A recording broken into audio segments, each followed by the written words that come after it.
এরে নবীর উম্মতের দল,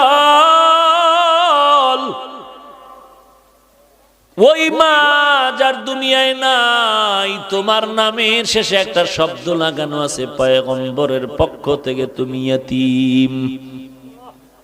এতিমের দাম কত জানো? আমার মায়ার নবী রাহমাতুল লিল আলামিন দুনিয়াতে এসে আব্বাকে আব্বা বলে ডাক দিতে পারেননি। কেমন মায়ার নবী আমার মায়ার নবী একদিন বিকালবেলা মাঠের পার্শ্বে বসে বাচ্চারা খেলাধুলা করে, নবীও শিশু বয়সে দেখে বাচ্চাদের খেলা।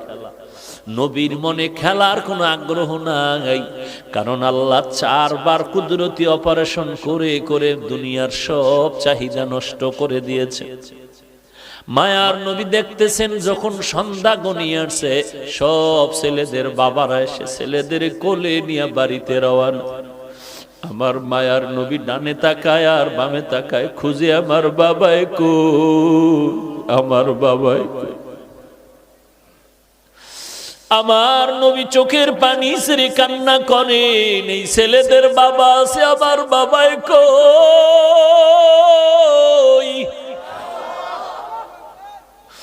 আম্মা জান আমেনা ঘর থেকে সন্ধ্যা হয়ে গেল, কই আবার সন্তান।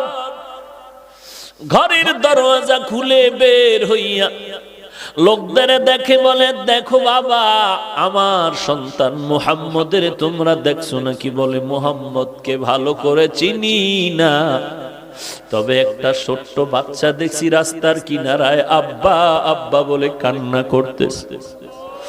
মা আমেনা দৌড়াইয়া চলে গেলে, মায়ার নবীর এক শিশু নবীর কোলের মধ্যে জড়ায় নিলে। মায়ার নবী মায়ের কোলে জড়ায় বলে, আম্মু বলো আমার বাবাই কই। আমি সব ছেলেদের দেখলাম বাবায় কোলে নিয়ে আদর করে, বলো আমার বাবারে তো আমি দেখতে পারলাম না। আমেনা চোখের পানি ছেড়ে কয়, রে সন্তান, তুমি দুনিয়াতে আসার আগে তোমার বাবা ব্যবসা করতে গিয়া আর বাড়িতে ফেরত আসতে পারে নাই।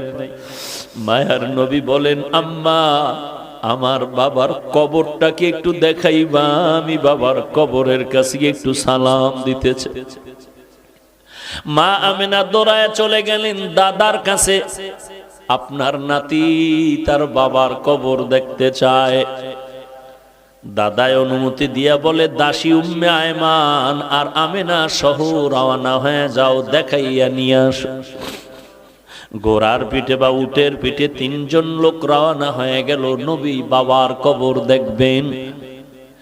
যাইতে যাইতে বাবার কবরের কিনারায় গিয়া মা আমেনা ডাক দিয়া কয়, সন্তান, ওই গাছের নিচে তোর বাবার কবর।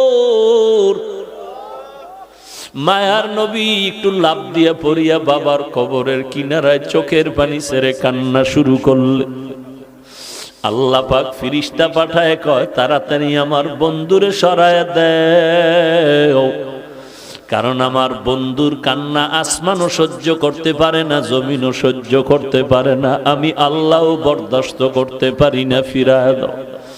মায়ার নবী কান্না করে বিদায় বেলা যখন রওনা হয়, কিছু দূর যাওয়ার পরে মা আমেনা বলে, এই উম্মে আয়মান দাসী, বাহনটাকে থামাও, আমার পেটে ব্যথা শুরু হয়ে গেছে।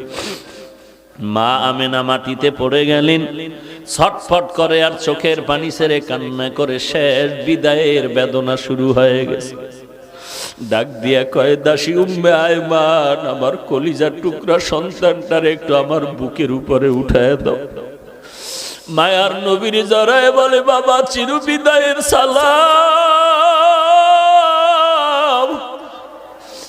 আর বুঝি দেখা হবে না রে সন্তান।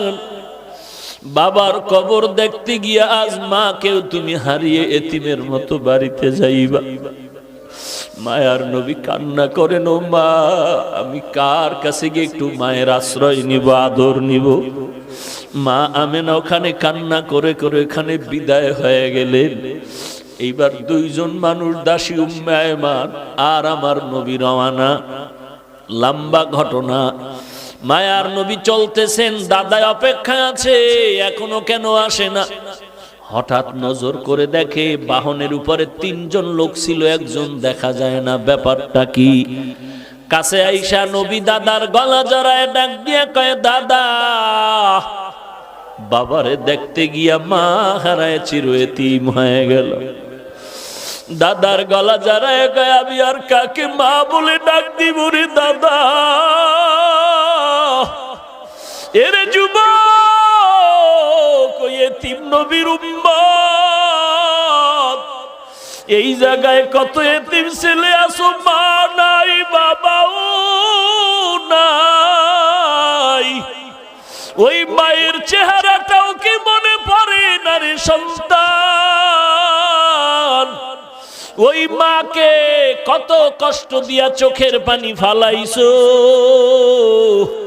ওই মায়ের কলিজায় যারা আঘাত করেছো, চোখের পানি ছাড়ি আমার মাওলার কাছে তওবা কর। আমার মাওলা যদি ক্ষমা না করে তোর উপায় নাই। আল্লাহর নবী এতিমদের জন্য কত দয়ার নবী, আমার মায়ার নবী ঘর থেকে বের হয়ে গেলেন। হঠাৎ রাস্তার কিনারায় দেখে বাচ্চারা খেলাধুলা করে। নবী দেখার পরে সামনে আগায় গেলেন। একটু দূরে গিয়ে দেখে একটা বাচ্চা রাস্তার কিনারায়, কোনো কাপড় নাই, ছোট বাচ্চা উলঙ্গ বসে আছে। নবী বললেন, বাবা তোমার বাড়ি কই? বলে আমার বাড়ি নাই। ঘর কই? বলে ঘর নাই। আব্বা আম্মা কই? বলে আব্বা নাই, আমি এতিম। মায়ার নবী তার হাতটা ধরে কয় চল। নবী বাচ্চাটার হাত ধরিয়া সোজা ঘরের মধ্যে চলে গেলেন। আম্মা জান আয়েশা রাদিয়াল্লাহু আনহাকে বলেন, আয়েশা, এই বাচ্চাটা আমাদের সন্তান, মনে করে এরে সুন্দর করে গোসল করায়া দাও। আম্মা জান আয়েশা বাচ্চাটারে গোসল করায়া দিলেন। মায়ার নবী একটা বড় চাদর নিয়ে 2টা টুকরা করে বাচ্চাটারে সুন্দর করে পড়ায়া দিলেন। এইবার নবী বলে, চলো বাবা, নামাজ আদায় করতে চলো মসজিদে নববীতে। বাচ্চা যখন সামনে হাঁটতেছে, নবীজি ঘর থেকে বের হয়ে কয়, দাঁড়াও, তুমি হাঁটবা না, দাঁড়াও। বাচ্চা দাঁড়ায় গেল। মায়ার নবী বসে গেলেন আর বলেন, বাবা, আমিও মা হারা বাবা হারা এতিম, তুমিও চূড়ান্ত মা বাবা হারা এতিম। আমি আজকে তোমার একটু খেদমত করতে চাই। তোমার কদমটা মাটিতে দিও না, তুমি আমার কাঁধের উপর উঠে বসো। আমি তোমারে কাঁধে করে আজ মসজিদে নিয়ে যাই, আর কিয়ামত পর্যন্ত দুনিয়ার মানুষের এই বয়ান দিতে থাকবো যে মায়ার নবী এতিমের কত দরদি হয়েছিলেন। বাচ্চা বলে, না, আমি কাঁধের মধ্যে উঠব না। নবী বলেন, উঠো। শেষ পর্যন্ত বাচ্চাটারে কাঁধের মধ্যে নিয়া মায়ার নবী এবার মসজিদের দিকে রওয়ানা। এইবার ওই যে খেলাধুলা করতেছিল বাচ্চারা, ওরা যখন দেখলো ওই বাচ্চাটা রহমাতুল্লিল আলামিনের বরকতি কাঁধের উপরে, বাচ্চাগুলো আফসোস করে যে আজ ওর কপাল কত ভালো, এর মা নাই, বাবা নাই। আমিও বড় এতিম, আমি মা হারাইলাম, আমি বাবা হারাইলাম, আমার কেউ নাই। আমি বাচ্চাটারে আদর করে মাথায় হাত দিয়া দোয়া করে দেই। উম্মতের জানায় দিয়েন আপনারা, একটা এতিম বাচ্চা যদি হাতে পায় আর এর মাথায় হাত বুলায় যদি কেউ দেয়, মোহাব্বতের নজরে ওই সমপরিমাণ হাতের নিচে চুল বরাবর নেক আল্লাহ তার আমল নামায় দান করবেন। এরে নবীর উম্মতের দল, ওই মায়ের অবদান ভুলার মতো না। জানা অজানা ভাবেও যদি কোনো ভুল করে থাকো, ওই মা বাবার থেকে দোয়া নাও, তাড়াতাড়ি ক্ষমা চেয়ে নাও, আল্লাহর কাছেও ক্ষমা চাও রে ভাই। আমার মায়ের অবদান, বাবার অবদান ভুলতে পারবো না রে বাবা। মাঝে মাঝে মায়ের সন্তানের মারে শাসন করার জন্য, কিন্তু দেখছো মাঝে মাঝে সন্তানের মায় মারার পরেও কিন্তু মা ঘুমাইতে পারে না। মা কিন্তু সন্তানের ধমক দিয়াও কিন্তু পাগলের মতো থাকে। সন্তানের ধমক দিছে এমন জোরে, সন্তান অভিমান করে ঘরে যায় না, ভাত খায় না, মা কয়া ডাকে না। আব্বাজান একদিন তাকায় দেখতেছে বালিশে মাথা লাগায় তার স্ত্রী গুনগুন করে কান্না করে রাতের বেলা। আব্বাজান বলে, বিবি কেন কাঁদো? বলে, আমার অন্তরে বড় ব্যথা।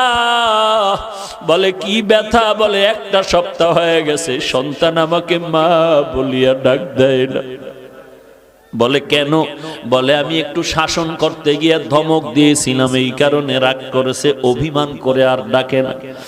আব্বাজান বলে, বিবি তুমি আরামে খাও, ঘুমাও, কোনো চিন্তা করা লাগবে না। সন্তান একদিন আগে পিছনে তোমার কাছে সেই ক্ষমা চাবে। আমার মা কান্না করে বলেন, ও স্বামী আমার, যতই আমি খানার প্লেট নিয়ে বসি খানা মুখে যায় না, যতই আমি ঘুমানোর চেষ্টা করি আমার চোখে ঘুম আসে না। কারণ আমি খানার থেকে, ঘুমের থেকে সন্তানের মা ডাকে যেই মজা পাই, ওই মজা আমি খানায় পাই না, ঘুমের মধ্যে পাই না। এরে নবীর উম্মতের দল, সন্তান মায়ের কাছে টেলিফোন করে, মা আমি 3 দিনের জন্য ঢাকা থেকে 1.5-2 মাস হয়ে গেল, এখন বাড়ি আসতেছি, ছুটি হয়ে গেল।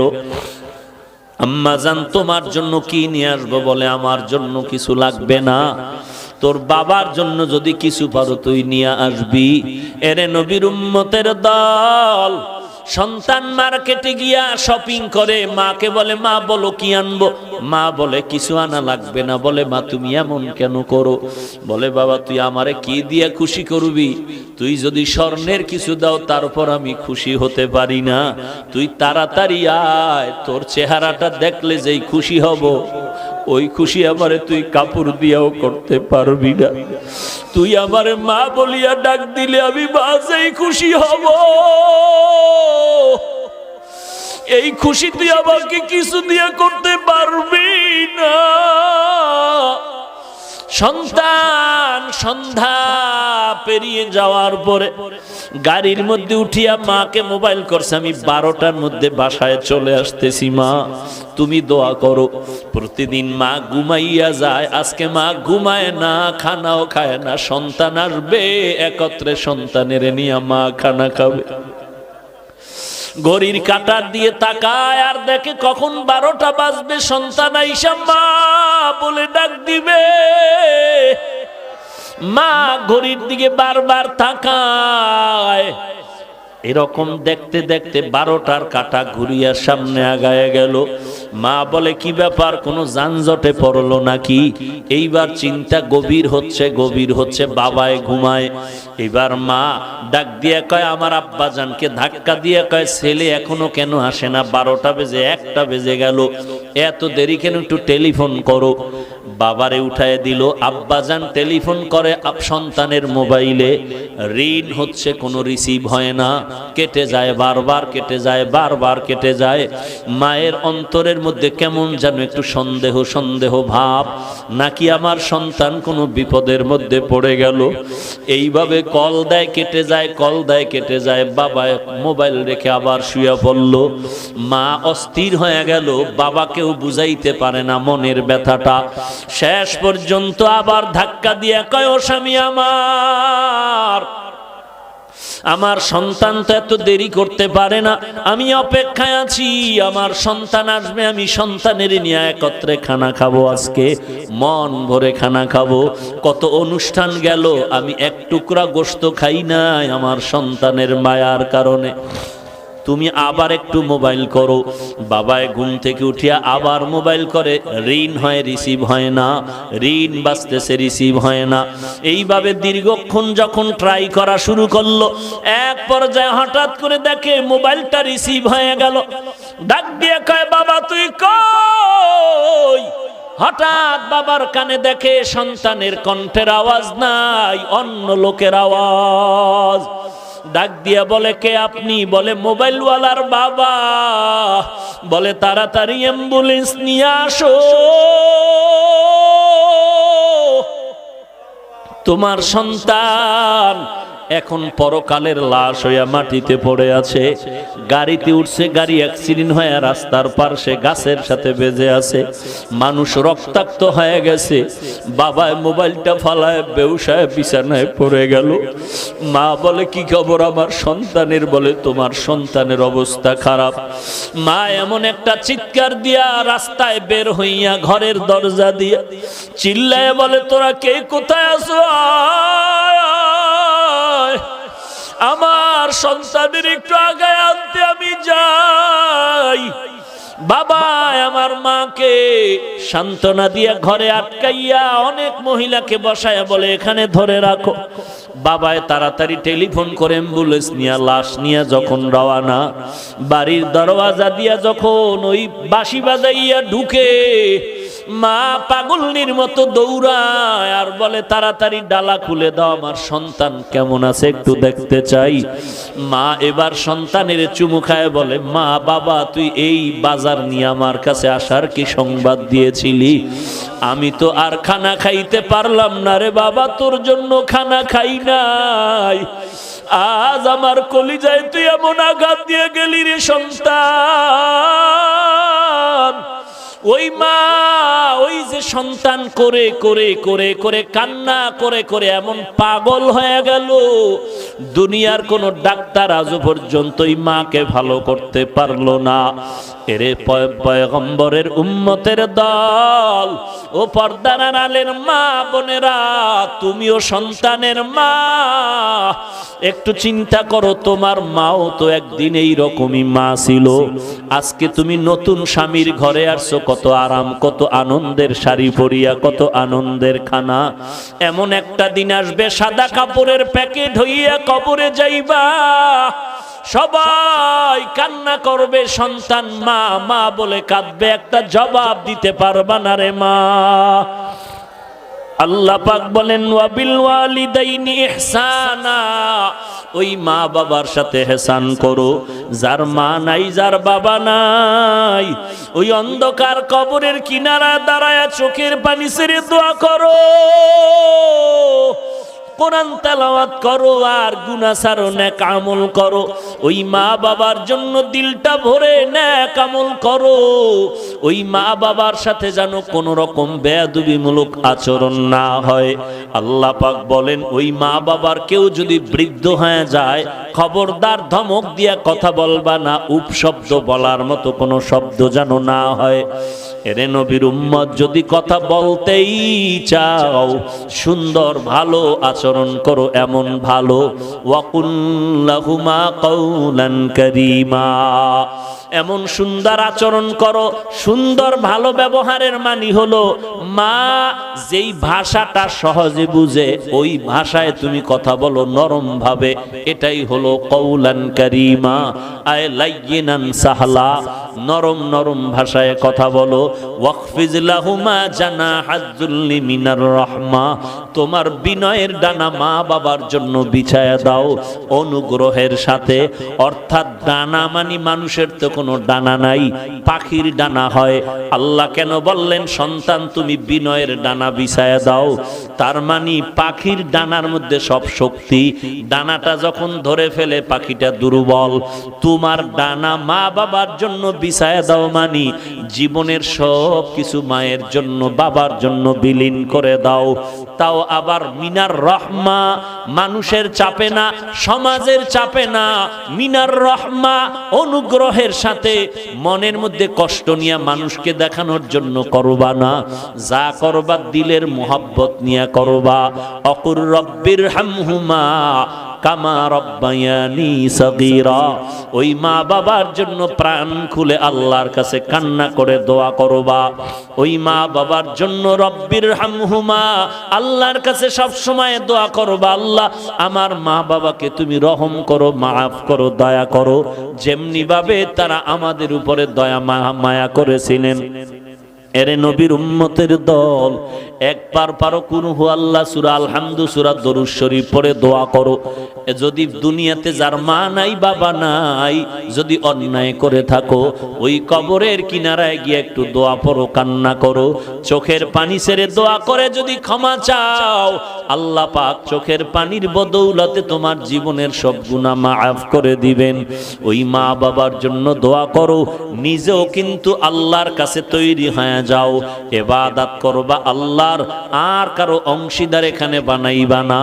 মা বাবার খেদমত করে দোয়া নাও। দুনিয়াতে দোয়া ছাড়া কেউ কামিয়াবির দরওয়াজায় যেতে পারে নাই, পারবাও না।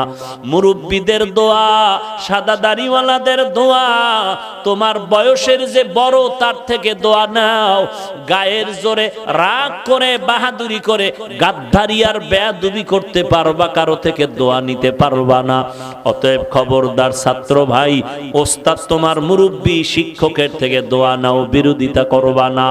মা বাবা মুরব্বী দোয়া নাও, একজন সাদা দাড়িওয়ালা মুরব্বী দোয়া নাও।